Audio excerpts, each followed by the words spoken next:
From the Office of Adventist Mission at the Adventist Church World Headquarters, you're watching Mission 360, where we take you around the globe to experience lives, places, and mission. So stay with us as we visit a world of mission. The world of Adventist mission is very diverse.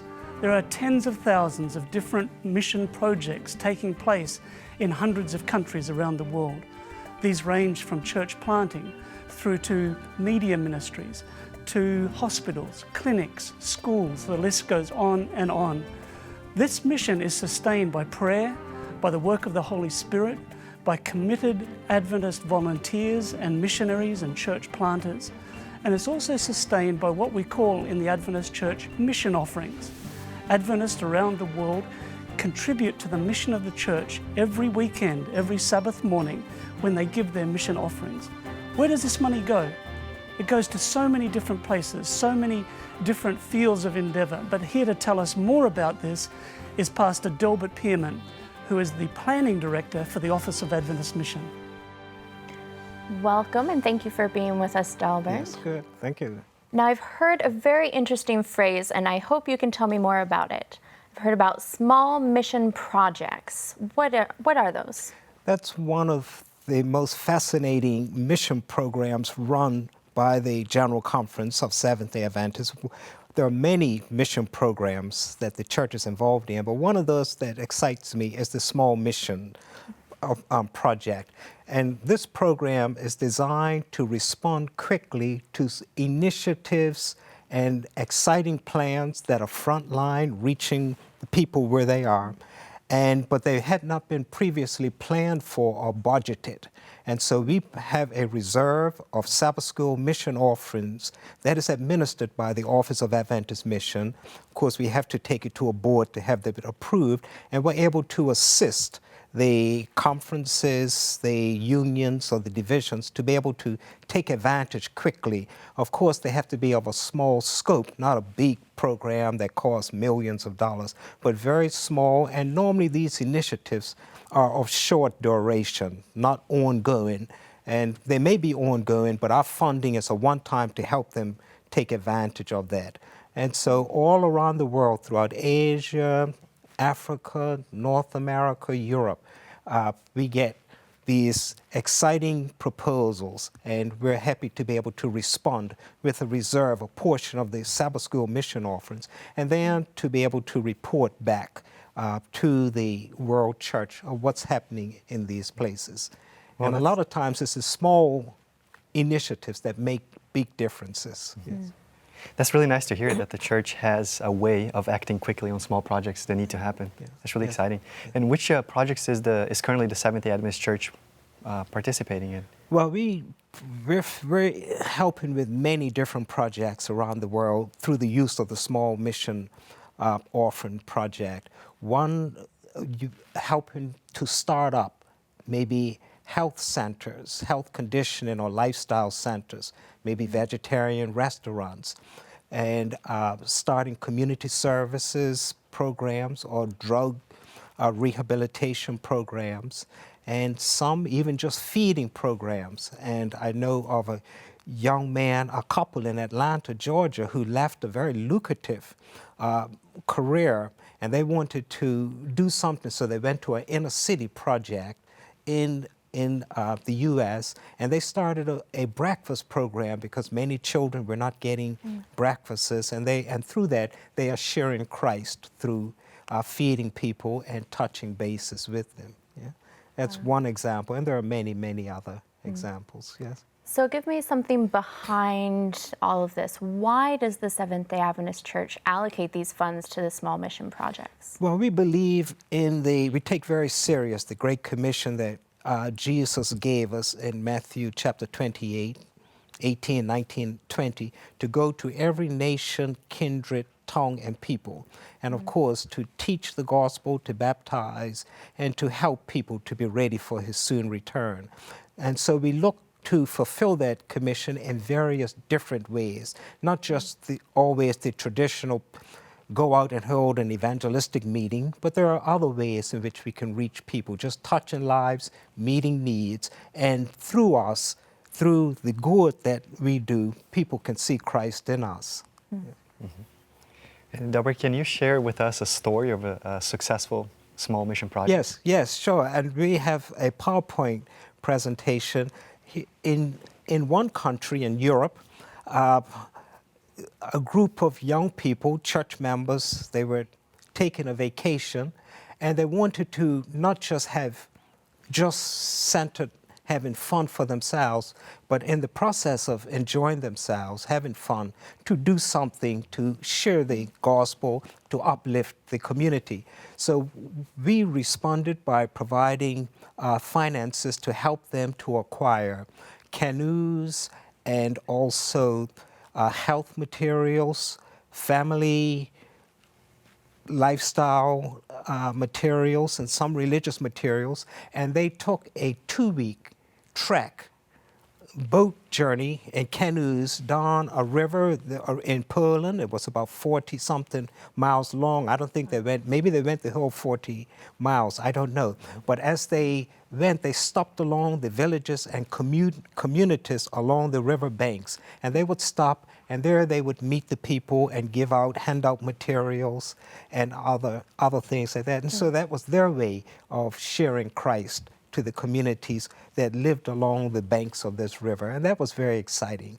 And there are other initiatives also, many other initiatives, but that was one that really excited me. So we like to get those types of reports coming back. Yes.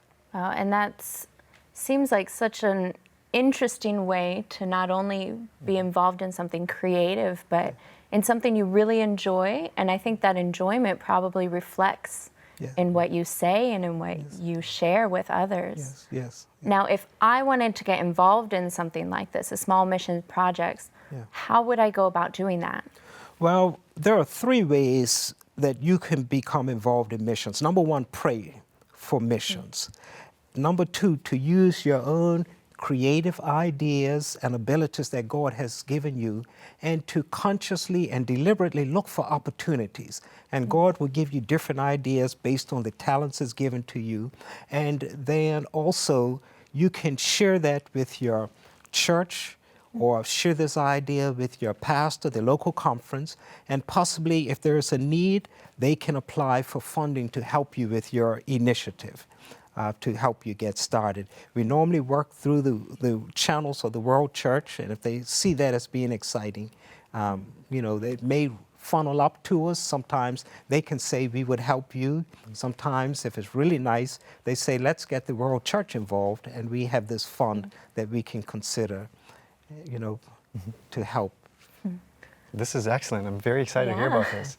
So the mission offers that people donate in churches and online and other places actually go to a gamma of different projects. Yes. And one of those projects is the small mission projects. Yes, that's correct. Yes. That's excellent, Del. It helps the World Mission Program around the world, and one of them is to help this reserve fund to take advantage of these strategic and small projects to help them quickly come to fruition. Very exciting. Yes. Thank you very much for being with us today. Sure. Happy to be with you.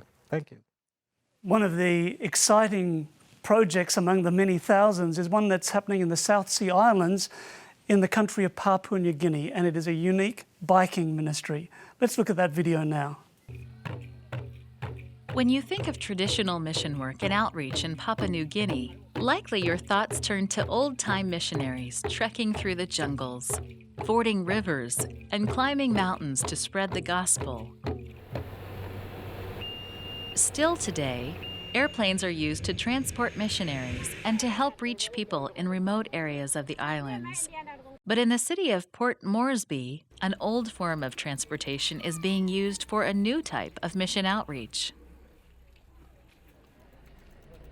Pathfinders in Port Moresby are going door to door to share free copies of Steps to Christ with their neighbors. The Pathfinders meet on Sunday mornings. They pack up their books and then pray together as a group, asking for God's leading in their ministry. They then mount bikes donated by local churches to head out on their mission.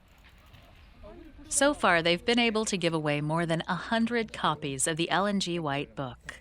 Even young Pathfinders get involved as they head out with club leaders, walking door to door to greet their neighbors and hand out books. Jesus calls us all to tell the world of a new life that can be found in His love and forgiveness.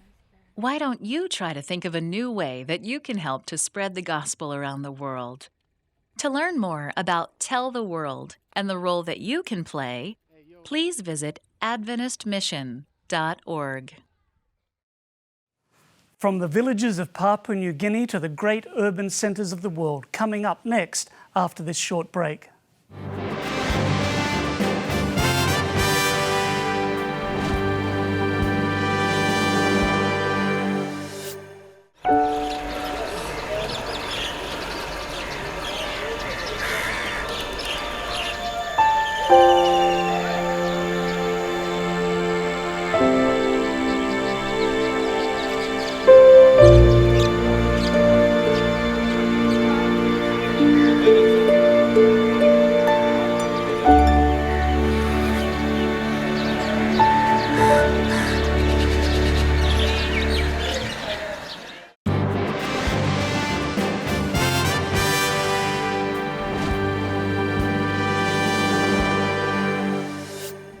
Welcome back. Adventist Mission is involved in so many different projects and initiatives. One of the most exciting are urban centres of influence, or we call them Life Hope Centres. Here to tell us about that is Rick McEdward, a colleague of mine from the Office of Adventist Mission, and he's talking with Yali and with Angela. Welcome, Rick. Thank you very much, Yali. Thanks for being here. We keep on hearing this new emphasis of the church of reaching the urban areas. There's such a big challenge. People are busy. People are involved in so many activities. There's a lot of different influences. They sometimes don't believe anymore. How do we reach them in the cities? That's a good question. You know, there is so much going on in the city, and we can't just rely on one methodology. We actually have to use a variety that would display God's love to the community. And maybe the best way of describing it would be an urban center that would connect people that we are calling Life Hope Centers. Okay, that sounds interesting. Just the name has already kind of got my attention. Could you tell us more about those? Well, Life Hope Center is based on the idea that there are a lot of people who may not want to go to a church. Think of a non-Christian immigrant from another part of the world coming into a city. Would they walk into a place with a cross on it? Probably not. What about an agnostic or an atheist? Would they naturally be drawn in? So there are natural barriers that people have towards Christianity or towards an institution, but there isn't a barrier towards the love of Christ. People genuinely are drawn to where people are serving, where people are helping life get better, where there is a connection with relationships and joy. And so a Life Hope Center is really an oasis in a city where people can connect with each other and learn, grow, maybe take some training, but to have a better life and to help the community. So when you think of a church, you would be in the city to preach the message of Jesus. But what you're saying is actually living what Jesus did, serving the community. And I think that's largely true, but maybe that association is not based 100% on what really happens, because there's a lot of churches who really do great ministry. But at least this would provide an opportunity where there would be a connection with the community. I think some of the centers may be running community events, cooking schools, food fairs in the park, a concert in the community. Some of them may be teaching how to have better health, cardiac issues and diabetes prevention. Some of them may be actually as a community cafe or touching the need through community service. So there would be a lot of different forms of it, but they would all be based on meeting a need in the community. And what I love about that is that it feels attractive, it feels interesting, even if I don't know what all is behind it. Sure. A lot of those activities sound like things I would want to be involved in. And You mentioned a lot of different activities and projects. Are these different approaches, or what different approaches are there to reaching people in cities? Well, first of all, we would want to identify what is the need in a city. So we wouldn't want to throw a health topic to a group of people who have no interest in it. So actually, there's a need for us to assess and listen, to understand what the needs are in a community, then to look at ourselves and say, well, what do we have to offer? I know of one particular ministry that did this, one of the world's largest cities. It's in a country that's predominantly non-Christian. And they said, we really haven't done very well at helping the people of our city. So they actually started a health food store in the middle of a large city. And this health food store is really reaching out to the wealthy of that community. They have imported stuff, frozen things brought in from Europe and different things. And the wealthy of that community come in and are literally at the service. They're trying to connect. And finally, they come to seminars. They want to know more about preventative health. And they're inviting him to know more about Christ. That's really interesting that sometimes you only think of doing mission and reaching the poor, Right. but they actually have a Life Hope Center for the wealthy. Sure. That's really interesting. So if you come to a community that needs, if there's a lot of immigrants there, you might put up a school that will teach them the local language. Yeah. If people need clothes, you might put a store that has clothes at an accessible price for the people of the town. Yeah, it's exactly right. You really have to identify a need. I heard of one that started a ice cream stand. And great. There was no ice cream stand in that city, so they started something. We have to remember, though, that we're not just offering a small business or a community service or whatever. We're actually offering tangible relationships, a place for Christians to share their hope in Christ with others, and hopefully give something more. That's a good opportunity because you want to mingle with people, you want to get to know them and to gain their trust before you can actually present them the message that you have. That's excellent. If people want to find out more, perhaps put a Life Hope Center in their community, where can they go to find more information? Well, the materials and resources are in development right now, and the best place is to go to AdventistMission.org, and over the next few months, LifeHopeCenters.org will be a good resource base. Very good. Rick, we want to thank you so much for being here with us today. That was really interesting news they brought. Great to be here. Thanks for all you're doing. Dr. McEdward has outlined an amazing approach to ministry, but it's nothing new. It's nothing overly innovative because it's just following exactly the example of Jesus Christ when he came and was involved in holistic ministry. Well, we've talked about centers of influence. Let's see one in action in Copenhagen, Denmark. In Copenhagen, Denmark, Seventh-day Adventists have opened a thrift shop called Happy Hand. This is not an ordinary shop. It is a center of influence. Here, employees are volunteers and profits are used to help those in need. The shop is beautifully decorated with recycled furniture. People who visit also find a place to sit down, listen to inspiring music, and connect with friendly Christians. Please pray for the center of influence in the heart of Copenhagen, where Adventists are following Jesus' method and bringing people to him. It's a wonderful thing to see many different varieties of centers of influence starting up in urban areas all around the world. There's more coming on Mission 360 right after this break.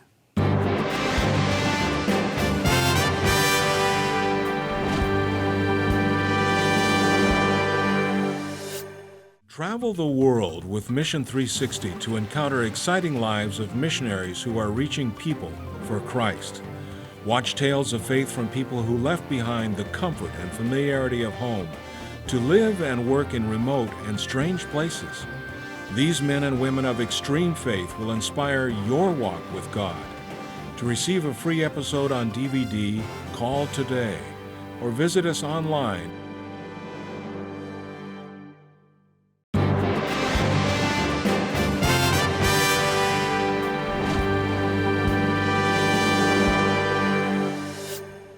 Well, that's about it for today's program, and thanks so much for joining us here on Mission 360. As you've seen and heard, there is such a wide variety of mission activities happening all around the world, in rural areas and in urban areas. And it's just exciting to see these urban centers of influence, Life Hope centers, starting to take shape, different shapes all around the world, connecting with needs in the community. Please pray for mission. I remember growing up as a kid, every night we would, as a family, kneel and we would pray and we would remember missionaries. And don't forget that if you would like to find out more about mission around the world, just visit our website at www.adventistmission.org. There you will find stories, pictures, missionary blogs, lots of information, lots of things that you can pray for as you think about mission. And I want to thank you for your continuing support for mission, not only through your finances, but through your prayers and your personal involvement.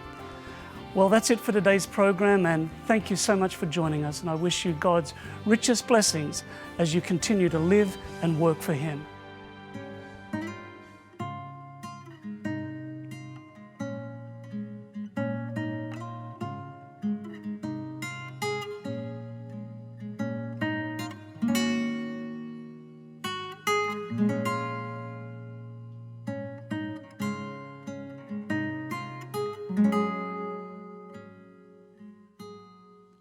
I have searched for a place where I could stop a while, and it seems I have found only one. You know, this kind of place where you don't have to mind, and life's burdens suddenly light. There you find yourself crying like a baby at last, and no one will tell you to stop. All these drops of tears have no more to hide as they fall in silent, welcoming hearts. And I long for this place, for this house of belief, where I should stay and I'll always leave. And you tell me again, I am the one you chase, and a million of rooms are waiting for me there in your grace.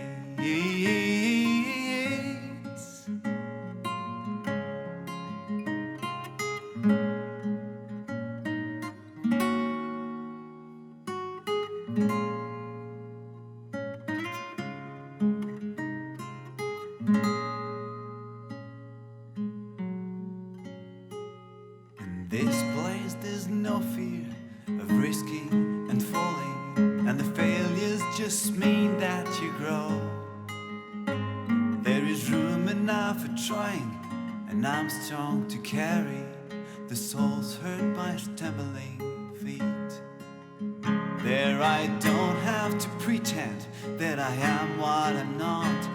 I'm allowed not to be someone else, because it's me you love, and you love me so much that I can only change in this place.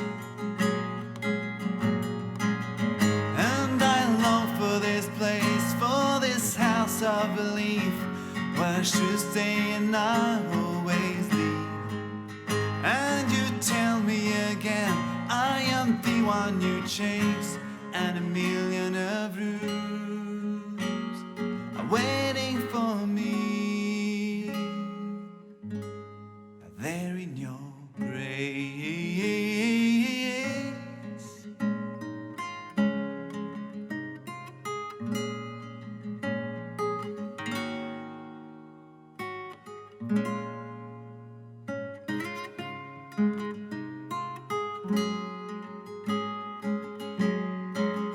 I have waited too much to be worthy of you. I don't want to lose time anymore. In this place I know there's always one seat free at the table of the prodigal's feast. And I'll go back this place, beloved house of belief, where I will stay and nevermore leave.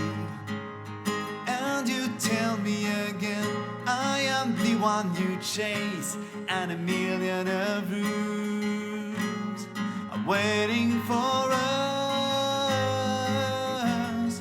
there in this place. There's plenty of space there in your grace.